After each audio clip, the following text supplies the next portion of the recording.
Hey, yo, what is it? You already know what it is, man. This is your man, Levon. Just coming back one more again, man, with your Faith Over Fear Friday, you dig?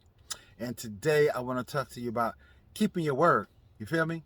And why it's so important to keep your word and what that all entails. Because in keeping your word is dealing with um, contracts, right? We're gonna get into contracts, kind of talk about some different type of contracts, break that down, what that means, right?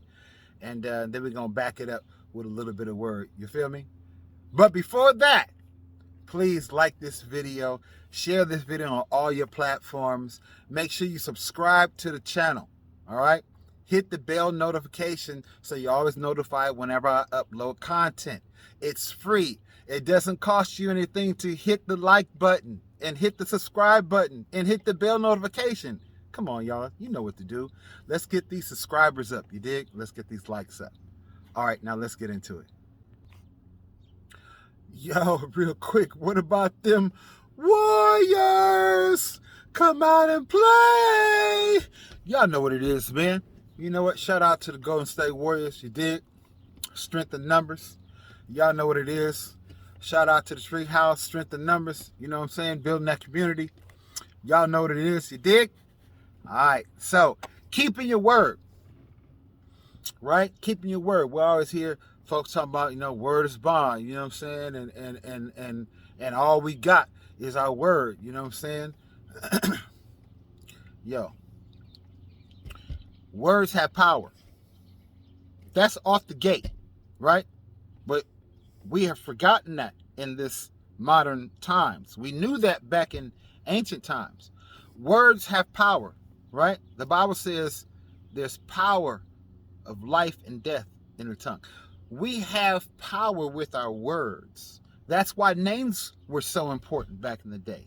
We naming our children all this unique kind of stuff that have no meaning, but words that had meaning and meant something, descriptions or events or important, unique type dates is what names used to be. Okay, so anyway, we're talking about your word, right? How I'm trying to lay down the foundation of words and how important words are and how they carried such weight and meaning back in the day, and how now we tend to take for granted the power of words. You dig? Especially in our just daily conversations and the things that come out of our own mouths and the things that the words that we entertain from others. You feel me? When you think about it on that level, but that's a whole nother video, right? So the power of words and keeping your word, right? If it was not important to keep your word, then what is the point of promises? Promises are a group of words that are put together that are meant to be kept or adhered to or seen, followed through, right? A promise. I am making a vow, if you will, or a contract. All right, I told you we were going to get into contracts, right? So I am declaring something verbally, and that I'm declaring verbally, I'm making with something or someone. All right, and when I declare this promise, this group of words that I'm putting together and giving a guarantee of that they will come to pass, which is what a promise is, then what I'm doing is I'm saying that this is what I'm going to do. This is why words are so important. This is why it's important that when you say something, first of all, mean what you say, right? The Bible says, let your yea be yea, your nay be yea, be nay. Mean what you say out the gate. Don't talk out the side of your neck. Don't say stuff out the top of your dome that you don't really mean, because you're being judged for every word that you say. That's one. Facts. Second, words are important. Promises are not to be broken. I know we've heard that. I can't remember where I heard that. I know I heard that from somewhere. But I'm telling you, that's a lie. Promises were not made to be broken. Promises were made to be kept. How do we know this? Because the word tells us it's better not to make a promise than to make it and break it, right? Because the promises that you made, especially to your father, he still is waiting and holding you accountable for the promise or the contract or the covenant, there's different types of contract that you made. He's still holding you and he's still waiting for you to keep your end of the bargain. Why? Because he keeps his. When he makes a contract with us, whether it's a covenant or a promise, he keeps it. He's not one that he should lie. He's not a man that he should lie, right? He keeps his word. That's why words are important. That's why when he speaks, things happen, right? The word sets out to do and accomplish all that he has set forth it to do. That's why it never returns unto him void. Our words are important, man. When we say things to people, people believe us. They hold us accountable to what we say. And when we don't produce or when we don't come through with the things that we said, then it makes our words seem empty and hollow and have no weight, right? We don't want to do that because that's not how God does. When God says something, you can take it to the bank because it's going to come to pass. And you can believe that. Sometimes we don't like the wait. You know what I'm saying? It's like when you make an investment, you want to see a return on your investment right away. But God made an investment on us. And look how long it's taken for him to see the return that he's gotten, even up to thus far. You dig? So, you look at it from that aspect, promises are not made to be broken, but they're made to be kept. You dig? Okay, promises are contracts. Whether you like to believe it or not, promises are contracts. And, when you make a promise to somebody, you're making a verbal contract. When you say, I promise to do this, this, and though, you're making a verbal contract that you can be legally held binding to by law. But see, we don't think of it in that terms of how important our words are. You dig? We want to say, well, it ain't written down nowhere. You ain't got no audio. You ain't got no video of me saying it. It's your word against mine. No. Verbal words are contracts that you can be held liable in the court of law for. So anyway, we say it to a lot of people all the time. Man, I promise you, brother, I promise. Sister, I promise. If you help me, this time I'm gonna come through. I promise. Knowing damn well we don't intend to keep those promises. You know what I'm saying? So now you just lied. You just falsified, and you lied. You became an Indian giver because you never intended to keep your word in the first place. Keeping your words are important, man. When you make a promise, it's important to keep it because it's better not to make it. It's better just to say, no, I can't. I'm sorry, I would if I could. When half the time we can, we just don't want to. But, it's better not to promise. It's better not to make a vow. It's better not to tell somebody, yeah, I'm going to do this and I'm going to do that, and then you don't do it and you don't come through, right? It's way better to do that. Because when you say, you're going to do something and you don't follow through, man, not only do it make you look bad, right? And it makes what you said have no weight and carry no weight. But it also makes the Father look bad because, you represent him. And when you don't keep your word, you make him look bad as if he doesn't, as if he's not a promise keeper. And we know that he keeps his promises. So you are supposed to keep yours, right? Am I my brother's keeper? Yes, we are, right? Even though it may hurt sometimes and it don't necessarily seem to be in our benefit at all points. But yes, we are our brother's keeper. Why? Because God keeps us. We're supposed to love one another, keep one another. And how do we do that? With our words and our promises. Don't say you're going to do something if you can't promise to keep it. Don't tell somebody you're going to be there if you can't be there. Don't tell somebody, you got their back if you really don't have the intention of having their back, right? Because you could impact somebody's life, man. This ain't games out here. This is life and death. You know what I'm saying? Somebody might call you because you said, I got your back, or I'm going to be there. But then all of a sudden when they make that phone call, guess what? You're not available. You see who's calling, and you just don't want to answer because whatever you're doing at the time may seem to be important. Keep your word or don't give it. You dig? Facts.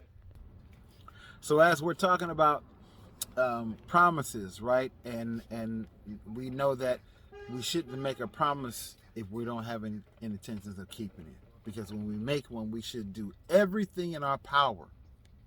Everything in our power, in our natural power, right? We do the natural and we let God do the super, because that's what He does, right?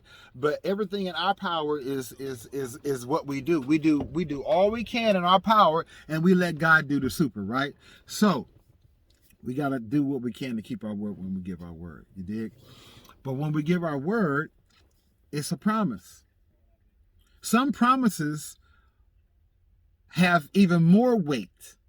And those promises are called covenants. All right? Those promises are binding. Those binds go beyond the law. Those binds go spiritual, right? Those binds go to generations. All right? Covenants go to generations. And they were usually, in the old days, they were done by the shedding of some kind of blood, whether it be animal or something like that. But the words of your mouth, because the power that they hold are covenants, especially when they're spiritual things. You dig? So we need to be very careful, and we need to think about that when we're making covenants. When you enter into marriage, you're not just entering into, I promise to be this, and I promise to do that, and I promise it, but you're entering into covenant, right? It carries so much more weight spiritually besides just legally. You dig? So, when you're talking about covenants, you're talking about things that affect more than just the natural, but they affect the spiritual. And they may affect both. You dig? And why it's important that when we enter into covenant, that we enter into it understanding that it's bigger than us, and that words are important, and that every time, we think about or that we see the contract or the covenant that we make or we've entered into, that it's just a reminder of the covenant and the contract that our Father has with us. You dig? So let's get into it. Genesis 9, 13 through 15. See, whether you know it or not, every time you see a rainbow, that's a covenant that God made with man and the earth. Well, it's a covenant that God made between Him and the earth.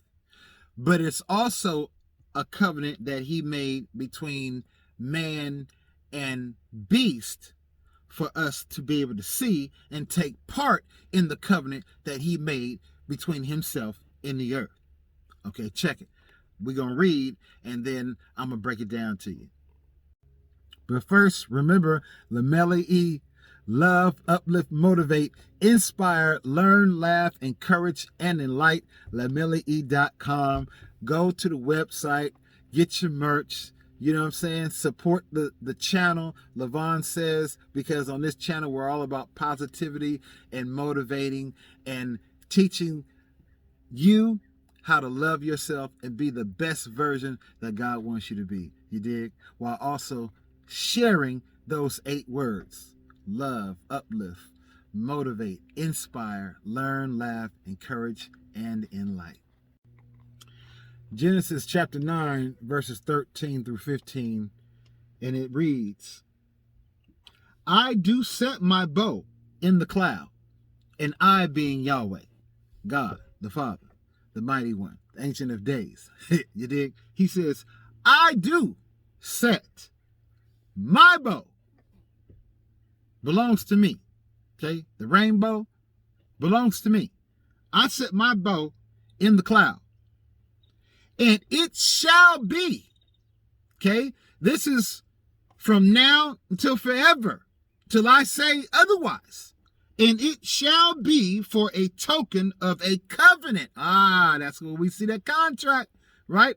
It shall be as a token of a covenant between me, Yahweh, the creator of everything, between me and the earth. So the rainbow in the sky is a covenant that God has made between himself and the earth that he created. That's a covenant between him and the earth, the rainbow. Let's understand that first. Verse 14. And it shall come to pass, when I bring a cloud, when I bring the cloud. Remember who he is. This is not man. This is not, this is not harp. He said, when I bring the cloud over the earth, that the bow, the rainbow, that the bow shall be seen in the clouds. Okay? So, not only have I made a covenant between me and the earth, but it's going to come to pass. So I'm giving you a promise. Therefore, another contract, or therefore a covenant. Okay? That when I bring the cloud over the earth, you're going to see, you're going to be witness to the covenant that I've made with the earth. You did? Verse 15. And I will remember my covenant. I, the Lord, I, Yahweh, the Ancient of Days, the Great One, I that I am. I will remember the promise, the words that I spoke, the words that I vowed as God. I will remember the covenant which is between me and you and every living creature of all flesh. What was the covenant that God made between man and every living creature of all flesh? What was the covenant?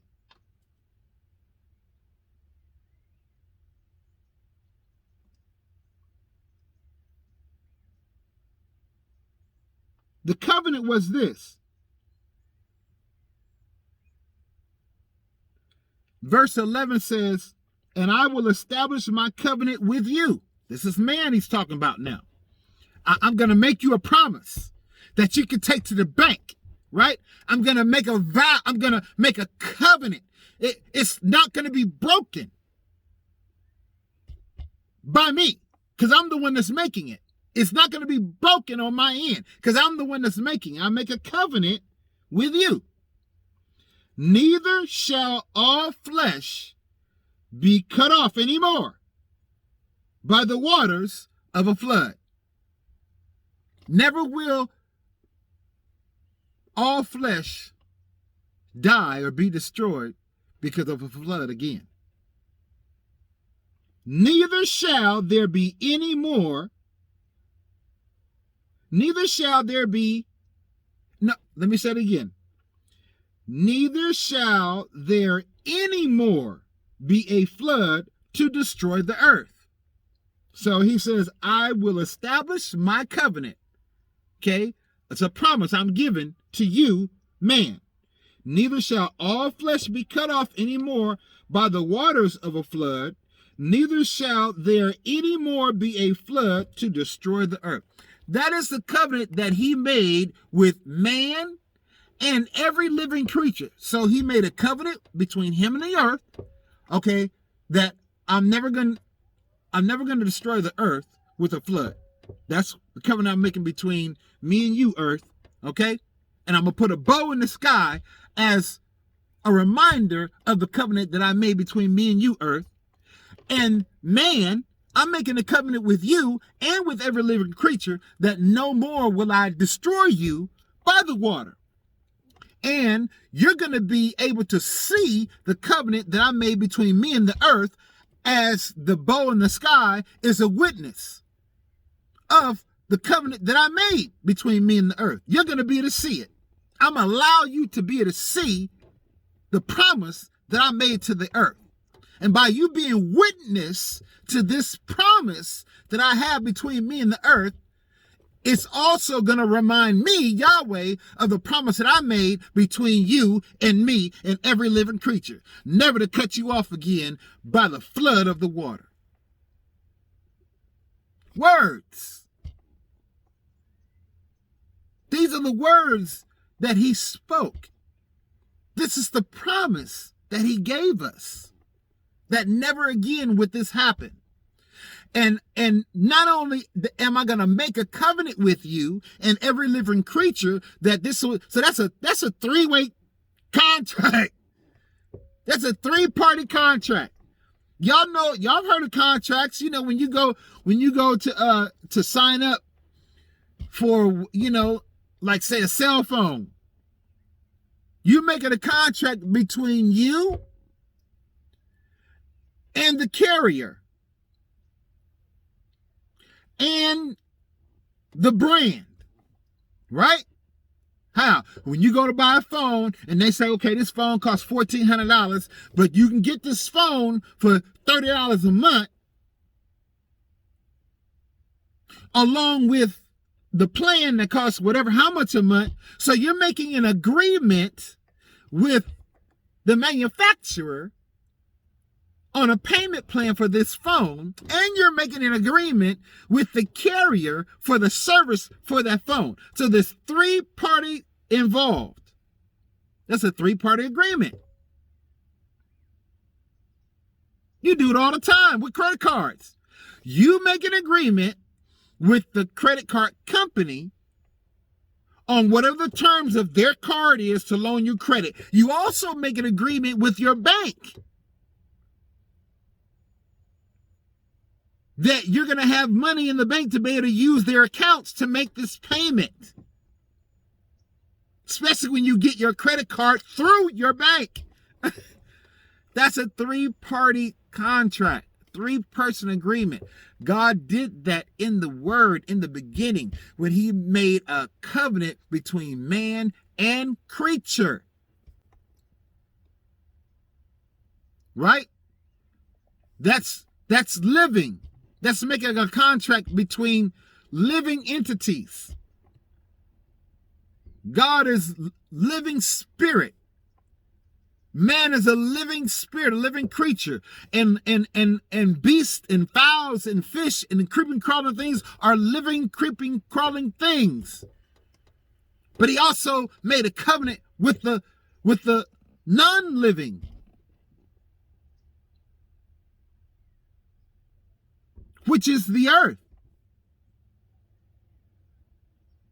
The material. Not just the living, which is us that are created, that have the breath of life in us, but the material, the non-living. The earth. Not to say that the earth isn't living, but understand what I'm saying. We are breathing creatures. Beasts are breathing creatures. You know, they're living creatures. So he makes promises and covenants with living beings, living entities, as well as non-living beings or entities like the earth and grass and trees and things. And we know that they live, they breathe, as far as breathing oxygen. But understand what I'm saying. He makes covenants with all things that he has created.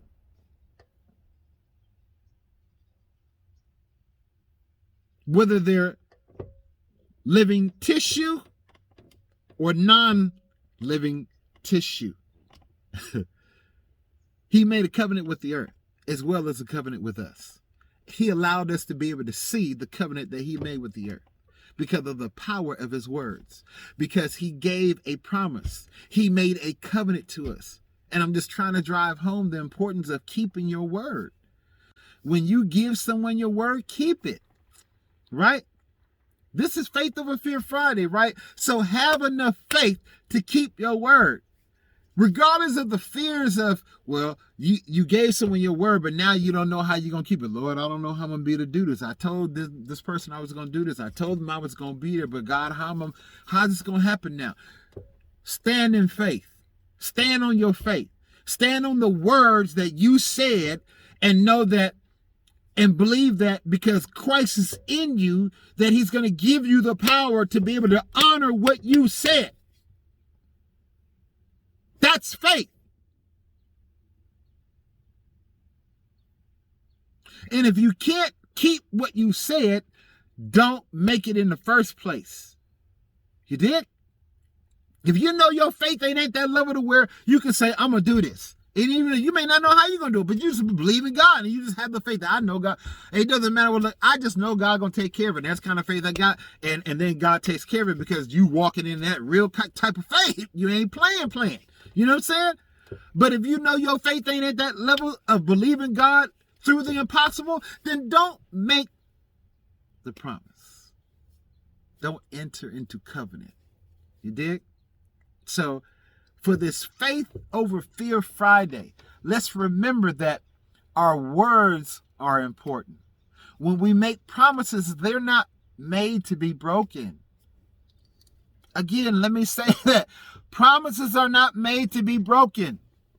That's a lie from the pit of hell. Promises are made to be kept. Otherwise, God wouldn't have said, it's better not to make it than to make it and break it. Because every time you promise God, say, God, I promise if you just get me through this, I promise you, God. Lord, if you just help me out with this, I promise. I promise. I promise. I promise. How many times we didn't promise God? God, if you just do this, I promise.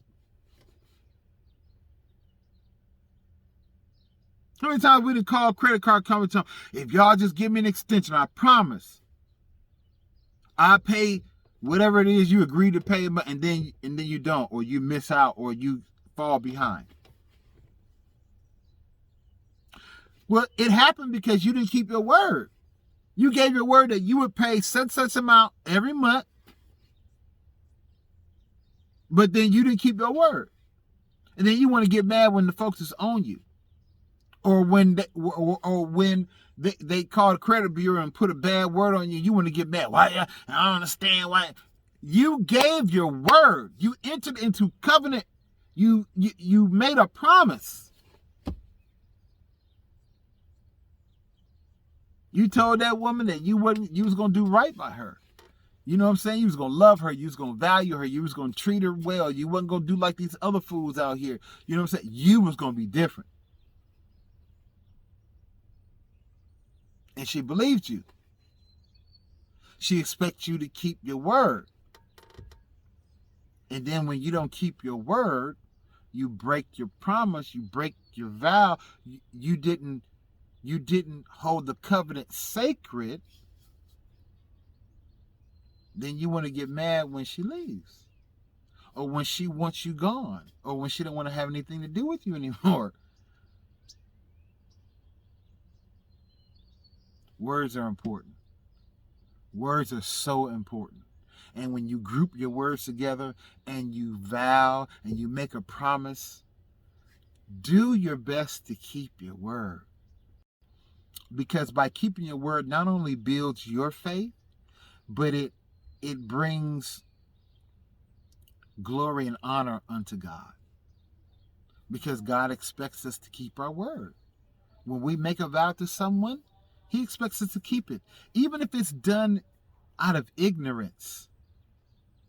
And then you find out that you made a vow out of ignorance. It doesn't matter. God still expects you to keep that word that you vowed, because God will honor the word that you speak.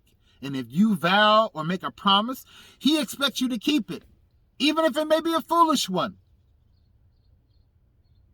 for a lesson to be learned.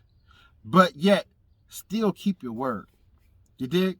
So on this Faith Over Fear Friday, man, I just pray that you keep your word, that you exercise your faith, right? To operate in your life to the point that where your faith backs up the words that you speak out of your mouth. This is your man, Levon. Be blessed today. Remember, LaMelle, love, uplift, motivate, inspire, learn, laugh, encourage, and enlighten. Share this video. Check the bell so you always be notified. Doesn't cost you anything. It's free. Please like this video. You dig? And leave comments down in below. Share what your Faith Over Fear Friday experience is. Share what you think about this video.